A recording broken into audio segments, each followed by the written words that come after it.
போற போக்குல செவம் பண்றாங்களாம். ஏசப்பா என் கூட வரும். நிக்கிறது சினிமா தியேட்டர். அவர் உள்ள போறதா கூப்பிட்டுட்டானே என்ன செய்யறதுன்னு அவர் நொந்து கிடக்கார். ஏசப்பா என் கூட வார். மோகன் சி லாசரஸ் பிரதர் இங்க இருக்கிறதுனாலே அவருக்கு கூட்டம் கூடுதுன்னு எல்லாரும் சொன்னாங்க.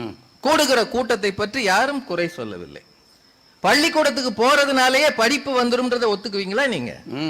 சொல்லுங்க. அப்படின்னா எல்லாரும் பள்ளிக்கூடத்துக்கு போய் உட்கார்ந்து இருக்கிற அத்தனை பேரும் கற்றறிந்த அறிஞர்களா? அவன் பள்ளிக்கூடத்துக்கு போவதனாலேயோ அல்லது ஆலய ஆராதனையில் அமர்ந்து இருப்பதாலேயோ ஆண்டவர் உங்களோடு இருக்கிறார் என்று எப்படி சொல்ல முடியும்? யாராவது ஒருவர் சொல்லுங்க பார்ப்போம். கூடுகிற கூட்டமெல்லாம் அதற்காகவா? ஒவ்வொருவருக்கும் ஒரு வாக்கு தத்துவம். நீங்க தான் சொன்னீங்க பிரதர் வாக்கு தத்துவம் கொடுப்பார். அதுக்காக அவன் அது மட்டும் இல்ல, அவர் பேசுறது எல்லாருக்கும் பிடிக்குது, என்னையும் சேர்த்து எல்லாருக்கும் பிடிக்குது. அதனால அவரை பார்க்கணும், பேச்சை கேட்கணும், அவர் கை தொட்டு ஜெபம் பண்ணணும். அந்த வருஷம் நல்லா இருக்கும்ன்ற நம்பிக்கை இல்ல. தெய்வ பயம் என்பது வேறு. சரியா சொல்லணும். அது எதை எடுத்தாலும் அது எங்க அம்மா எனக்கு சரியா சொல்லி கொடுக்கலையா, அது வேற. அவங்களுக்கு ஒரு இத்தனை கூட்டத்துல இந்த மாதிரி ஒரு நெருக்கடி எனக்கு வந்ததே இல்லை. நான் ராத்திரி போய் நான் ஜெபம் பண்ணுவேன், ஆண்டவரே நான் தப்பாக பேசிவிட்டேன். ஏமா ஏமா நீங்க வக்கீலா இருந்தா இஷ்டத்துக்கு பேசுறதா? நான் இன்னைக்கு சரியா தான் பேசுறேன், தப்பா பேசுறேன் நான் ஏன் சொல்றோம்? நீங்க நிறைய கேள்விகள் அவங்களுக்கே புரியல. முதல்ல ஆவிக்குரிய வாழ்க்கையில் சம்பாதிக்கிற பணம் காசெல்லாம் நிக்குமா? ஆவிக்குரிய வாழ்க்கையில பணம் காசு எவன் சம்பாதிப்பான்? ஆண்டவரை சம்பாதிக்கிறதுக்கு தான் ஆவிக்குரிய வாழ்க்கைன்னு. நீங்க பணம் காசு சம்பாதிக்கலாம் என்ன? எப்படி குழம்பி இந்த 3 பேர் உட்காந்து அன்னை தெரசா கையில எச்சி துப்புனாங்களோ அவங்க திருப்பி கேட்டாங்களோ அதுக்கு பேரு தெய்வ பயமா? இப்ப நான் யார் கையில துப்புனா உடனே நம்ம சரி பரவாயில்ல இந்த கையில துப்புங்க, உடனே பாக்குறவர் இவருக்கு ஏகப்பட்ட தெய்வ பயம். குப்பை தொட்டியில கூட தான் நிறைய போட்டுக்கிட்டே இருக்கான். இல்ல, அவங்க சேவை செய்ய வந்தாங்க. அவங்கள போய் மனிதர்களோடு சேர்க்காதீங்க. அவங்க வாழ்க்கையில வித்தியாசமான துறவி. அவங்க அன்னை தெரசா ஒரு உண்மை கிறிஸ்தவர். ஸ்டெயின்ஸ் மனைவி உண்மை கிறிஸ்தவர். அவர்கள் தான் இந்தியாவிலே கிறிஸ்தவர்களை அடையாளம் காட்டியவர்கள். அப்படி கிறிஸ்தவர்கள் எத்தனை பேர் காட்ட முடியும் சொல்லுங்க பாப்போம். அதனால் தான் இந்தியாவை சாதாரணமா நினைக்காதீங்க. மகாத்மா காந்திக்கு பிறகு அந்த பீரங்கி வண்டியை இந்தியா அன்னை தெரசாவுக்கு மட்டும் தான் கொடுத்தது, தெரியுமா? சாதாரண நாடு அல்ல இது. மகாத்மா காந்தியை ஏற்றி சென்ற அந்த அமரரான போது வந்த பீரங்கி வண்டி அன்னை தெரசாவுக்கு வழங்கப்பட்டது. காரணம் அவர் கிறிஸ்தவர் என்பதல்ல, அவர் ஒரு சரியான இந்தியர், மக்களை நேசிக்கிற ஒரு அருமையான கிறிஸ்தவர் என்பதால். தயவு செய்து புரிஞ்சுக்கணும். அப்புறம் நம்ம தெய்வம் மன்னிக்கும் தெய்வமா? அப்புறம் எதுக்கு பயப்படணும்? இப்ப நான் என்ன தப்புனாலும் எங்க அப்பா மன்னிச்சிருவாருன்னு வைங்க, அப்புறம் எதுக்கு பயப்படணும்? கர்த்தர் உருக்கமும் இரக்கமும் நீடிய சாந்தமும் மிகுந்த கிருபையும் உள்ளவர், அவர் எப்பொழுதும் கடிந்து கொள்ளார், என்றைக்கும் கோபம் கொண்டிறார். அப்புறம் எதுக்கு பயப்படணும் சொல்லுங்கம்மா? பைபிள் தெரியாது, இவளுக்கு பூரா படிச்சு ராத்திரி பூரா அதே தலைக்கு வச்சு படுத்து. பலருக்கு பைபிள் தலையணையா மட்டும்தான் பயன்படுது. உள்ளே இருப்பது போகுமா? தலையணைக்கு பக்கத்துல வச்சிருந்தா என்ன? அது அந்த மெய்யரசி தாங்க முடியல. அவங்களும் சரி அந்த அம்மாவும் சரி. யாரோ ஒரு பாஸ்டர் சுனாமியை பற்றி சொன்னாராம். அதனால் ஒரு சில மக்கள் காப்பாற்றப்பட்டார். சொன்னாங்களா இல்லையா? அவங்க சொல்றாங்க வேளாங்கண்ணி சுடுகாடா போச்சு. எதுக்காக வேளாங்கண்ணியில போய் சொல்லல? கேள்வி நிக்குதா இல்லையா? நான் கேட்கறதுக்கு பதில் கரெக்டா சொல்லணும். பூமியும் அதன் நிறைவும் உலகமும் அதில் உள்ள குடிகளும் கர்த்தருடையது. அதெல்லாம் ஒரு ஏரியாவுக்கு மட்டும் சொல்றீங்க. உலகமும் அதில் உள்ள குடிகளும் கர்த்தருடையது என்றால் அத்தனை பேரையும் பாதுகாக்கிறத சொல்லி இருக்கணுமா இல்லையா? அது வேளாங்கண்ணிக்கு நீங்க போக மாட்டீங்க. கிறிஸ்தவ திருச்சபை பெருகிருச்சா? அவங்க ரமணி பாண்டியன் எந்த திருச்சபைமா? ஆதி திருச்சபையில் கம்மியா இருந்தாங்க, இப்ப பெருகிருச்சு. திருச்சபைன்னு வீடு வீடு தெருவுக்கு தெரு பெருகி இருக்கு. எந்த திருச்சபை? சிஎஸ்ஐ காரர் ஆர்சியை பார்த்து கேவலமா பேசுறார், ஆர்சி காரரை பார்த்தா பெந்தகோஸ்காரர் கேவலமா பேசுறார். ஆண்டவரை பார்க்கிற திருச்சபை எங்கே இருக்கிறது சொல்லுங்க பாப்போம். எங்கே இருக்கிறது? ஒட்டுமொத்தமாக ஒரு திருச்சபை சொல்லுங்க பாப்போம். கட்சிகள் தான் இந்தியாவில் பெருகியது என்று பேசாதீர்கள். நாம் உடைந்தது மிக அதிகம், மிக அதிகம். வந்தவர்கள் மிக குறைவு. டானிஷ் மிஷன், அமெரிக்கன் மிஷன் 4-5 தான் இருந்தது. ஆளாளுக்கு உடைச்சு ஏரியாவை பிரிச்சுக்கிட்டு இருக்கமே, என்ன காரணம்? கிறிஸ்தவம் பேசுகிறோமா அல்லது உங்களுக்குள்ளே ஜாதிகள் இருக்கிறதா? யூதன் என்றும் இல்லை, அடிமை என்றும் இல்லை, கிரேக்கன் என்றும் இல்லை, சுயாதீனன் என்றும் இல்லை, எல்லாம் தான் இருக்கு. ஜாதிகள் கிறிஸ்தவருக்குள் இல்லை என்று சொல்லுங்கள் பார்ப்போம். நீங்கள் எப்போது ஜாதியோடு நிற்கிறீர்களோ அங்க கிறிஸ்து இல்லையே. என்ன தெய்வ பயம் உங்களுக்குள்ள வந்துச்சு? பேசணும், தயவு செய்து சரியா பேசணும். அப்புறம் தேவைக்குத்தான் அவரை கூப்பிடணும்னு மெய்யரசி, அவங்க பாஸ்டருக்கு படிக்கிறவங்க. தேவைக்கு பாஸ்டர் தான் கூப்பிடலாம், கடவுளை கூப்பிடக்கூடாது. பைபிள்ல சரியா படிங்க. கர்த்தரை நான் எக்காலத்திலும் ஸ்தோத்தரிப்பேன், எப்போதும் அவர் துதி என் வாயில் இருக்கும். சங்கீதத்தில் இருக்கு, எக்காலத்திலும் எப்போதும். அப்படின்னா தேவை கூப்பிடுறதா? என்னங்க பாஸ்டரை கூப்பிடலாம், வாங்க ஒரு பிரேயர் பண்ணுங்க, வந்து சாப்பிட்டு போங்க, அது தேவைக்கு. என்னமா அது? கிறிஸ்தவர்கள் எதிர் தாக்குதல் நடத்தாததால் தான் இந்தியா அமைதி பூங்காவாக இருந்தது. கிறிஸ்தவர்கள் எப்படி தாக்குதல் நடத்துவார்கள்? எதுக்கு நடத்தணும்? ஏன்னா அவ்வளவு பலம் இருக்கா? என்ன பலம் இருக்கு உங்களுக்கு? இந்தியா ஏன் அமைதி பூங்காவாக இருக்கிறது என்றால் மற்றவர்களுக்கு இருக்கிற சகிப்புத்தன்மையால் இருக்கிறது. சத்தியம் பேசணும். எங்கேயும் பிரச்சனை பண்ணுவதற்கு கிறிஸ்தவர்கள் போகக்கூடாது. பிரச்சனை எங்கும் பண்ண வேண்டாம். இருக்கிற இடம் எல்லாம் கிறிஸ்தவம். நீ உனக்குள்ள இருந்தீனா அடுத்தவனுக்குள்ள ஏன் திணிக்கிற? இந்த கேள்வியை கேட்டிருக்கமா நாம? எப்ப என்ன எதை எடுத்து தகவல் தொழில்நுட்பம் கிறிஸ்தவர்களால் வளர்ந்துருச்சான். பூமி தட்டையானதுன்னு சொன்னது நாம தான். கலீலியோ முழங்கால் போட வச்சு அழுக வச்சது நாம தான். உண்மையா இல்லையா? ஐயா இருக்கிறாங்க, இறையியல் கல்லூரி முதல்வர் இருக்கிறார். தகவல் தொழில்நுட்பம்னா பூமி தட்டையானதுன்னு எப்படி சொன்னோம்? இன்னைக்கு சர்ச் ரோம்ல அவர் மன்னிப்பு கேட்டார். அது போப்பாண்டவர் மன்னிப்பு கேட்டார். நாங்க செஞ்சது தப்பு, ரொம்ப காலத்துக்கு முன்னாடி கலீலியோ செய்ததற்கு இப்ப மன்னிப்பு கேட்கிறோம். தகவல் தொழில்நுட்பம் நிறைய கேட்டிருக்கிறாங்க. அது ரமணி பாண்டியன். இன்னொன்னு, கிறிஸ்தவ பள்ளிக்கூடத்துல எல்லாம் பிள்ளைகள் நம்பி வழிதான். மே மாச டீச்சர்ல புள்ள பிடிச்சிட்டு அலையுது. நீங்க கிறிஸ்தவ டீச்சரை பார்த்து அவன் அலறி ஓடுறான். எல்லா பள்ளிக்கூடத்திலயுமே தான் அப்படிதான் இருக்கு. இல்ல நான் சொல்றது பொதுவா. எல்லா பள்ளிக்கூடத்திலும் நல்லா யோசிச்சு பாருங்க. மற்ற பள்ளிக்கூடங்களுக்கு எல்லாம் கட்டுமான வசதி இருக்கிறது, கிறிஸ்தவ பள்ளிக்கூடங்கள் பரிதாபமாக இருக்கிறது. அருமை. நான் திண்டுக்கல்ல நான் போனேங்க. திண்டுக்கல்ல அது ஒரு டட்லி ஸ்கூலா, அந்த ஸ்கூலுக்கு போனேன். நான் பேசுறதுக்காக போனேன். பாத்ரூம் போகணும்னு கேட்டேன். டீச்சர்ஸ் பாத்ரூம் கூட்டு போனாங்க. தாப்பால் இல்ல, தண்ணியும் இல்ல. டீச்சர்ஸ் பாத்ரூம் எப்படி இருந்தது அப்படின்னா மத்தத பாருங்க, யோசிச்சு பாருங்க. 5 லட்சம் இவங்க சொல்றாங்க அட்மிஷன் நிரம்பி வெளியில 5 லட்சம் கொடுத்து வாத்தியார் வந்துட்டு சம்பளம் வாங்காம உட்கார்ந்து இருக்கிறார். உண்மையா இல்லையா? 5 லட்சம் யாரு கொடுத்தாரு? ஆண்டவருக்கா?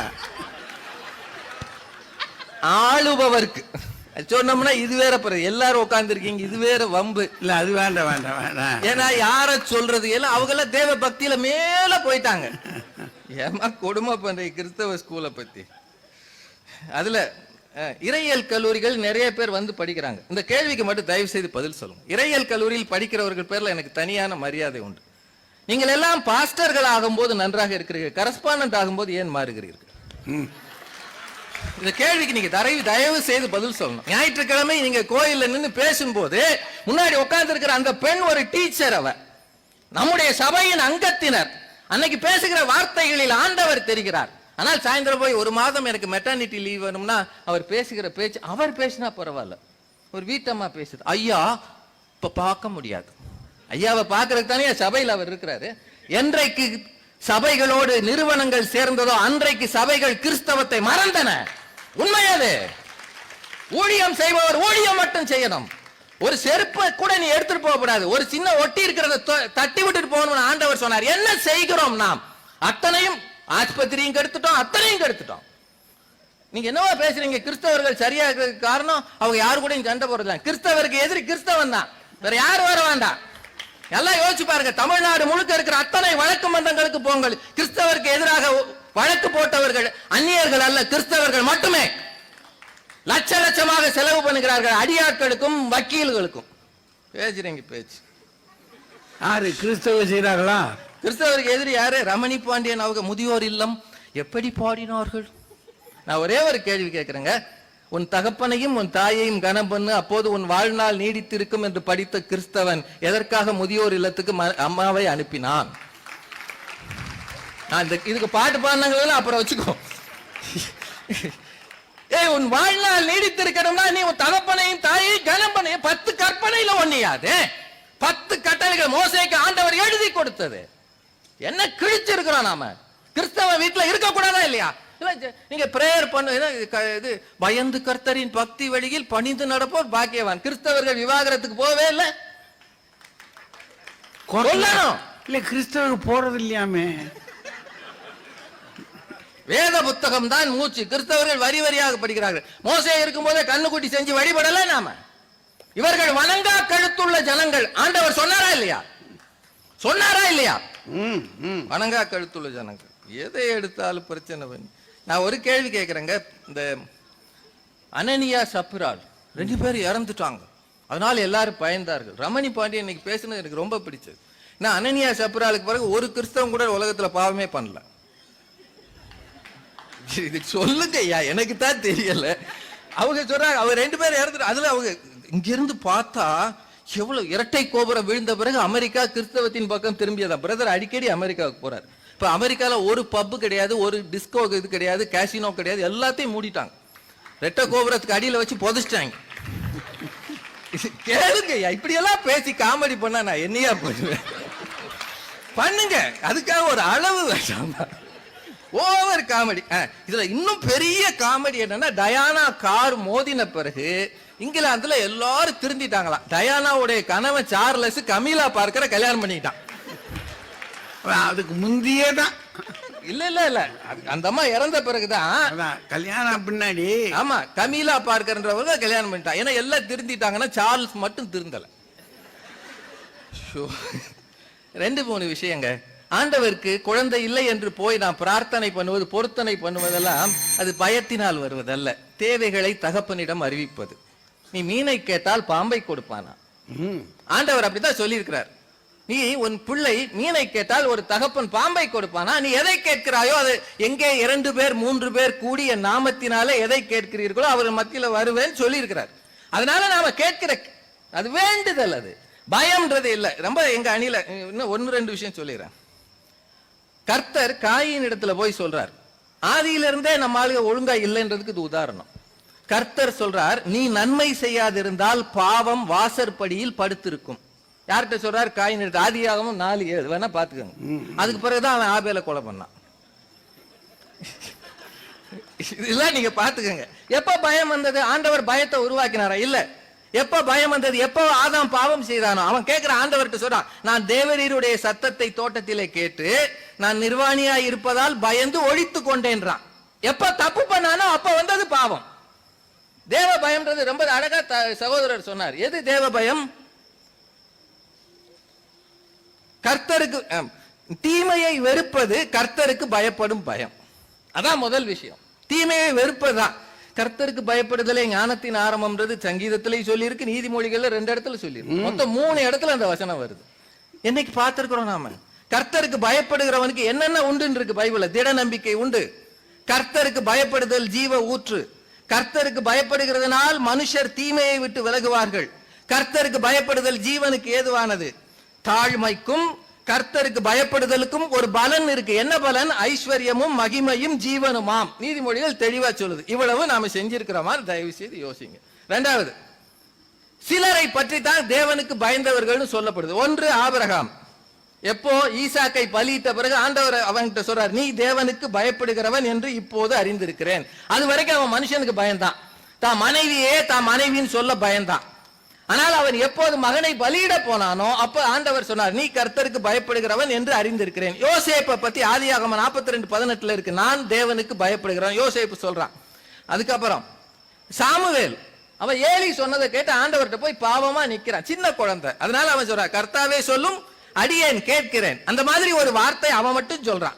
அதுக்கப்புறம் யோபுவை பத்தி சொல்லி இருக்கிறாங்க, தேவனுக்கு பயந்து பொல்லாப்புக்கு விலகுகிறவன் யோபு. அப்படி சொன்ன உடனே சாத்தான் கேட்கிறான், யோபு விருதாவாகவா தேவனுக்கு பயப்படுகிறான்? என்ன கேள்வி போறான் பாருங்க. ஏன்னா நீ நிறைய அவனுக்கு ஐஸ்வர்யம் கொடுத்திருக்கிற, அதனாலதான். அதை எடுத்துட்டேன்னா அவன் பயப்பட மாட்டான்றான். இத்தனைக்கும் மேல அந்த மேடம் யோனாவை பத்தி சொன்னாங்க. இதுதான் நான் நிறைவா சொல்றேன். யோனாவுக்கு போக சொன்ன இடம் எது? நினிவே. போன இடம் எது? தர்ஷீஷுக்கு போற கப்பல்ல ஏறார். நீ ஆகாயத்திலே நான் இருந்தாலும் பூமியில படுக்கை போட்டாலும் பாதாளத்துல படுக்கை போட்டாலும் நீர் அங்கேயும் இருக்கிறேன்னு தெரியும். அதனால அவர் தர்ஷீஷுக்கு போகிற கப்பல்ல ஏறினார். ஏறி போகும்போது கடல் கொந்தளிச்சது, இவனை கண்டுபிடிச்சிட்டாங்க. கண்டுபிடித்த பிறகு அவன் அப்பவாவது அவன் என்ன சொல்றான் வசனம் பாருங்க. யோனா 1:9, நான் எபிரேயன். நீ யாருன்னு கேட்கிறாங்க. நான் எபிரேயன், சமுத்திரத்தையும் பூமியையும் உண்டாக்கின பரலோகத்தின் தேவனாகிய கர்த்தரிடத்தில் பயபக்தி உள்ளவன். எவ்வளவு பெரிய புரட்டு அது. எதுல இருக்க? நீ போக சொன்ன ஊரை விட்டு கப்பல்ல இருக்க. இப்படித்தான் பல கிறிஸ்தவர்கள் என்ன செய்தாலும் நான் தேவனிடத்தில் பயபக்தி உள்ளவன் என்று சொல்லிக் கொள்கிறார்கள். நான் அவர்களை சொல்லவில்லை, பொதுவாக சொல்கிறேன்.